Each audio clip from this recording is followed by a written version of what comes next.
the left and right-hand side of the bus, you're going to get a chance to check out Scotch Creek. Now, this is the little waterway that gives our town its name. And it may occur to you, how does a creek come to be named after an alcohol? Does it have anything to do with alcohol?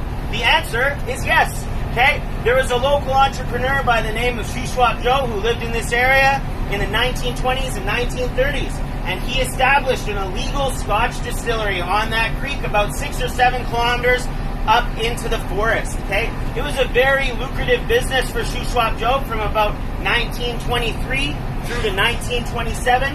And what they do is they actually built the distillery over the current so they could drop their barrels of hooch into the current, sweep them out to Shuswap Lake, and then smuggle them to the surrounding area.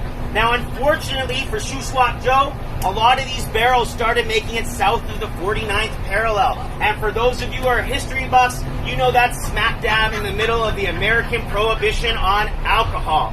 So, that ultimately gained him the attention of the American FBI. They came up here, they teamed up with the Canadian RCMP, and they raided Joe's distillery in the middle of the night with a Gatling gun and a whole bunch of dynamite. So I want you to picture this in your head.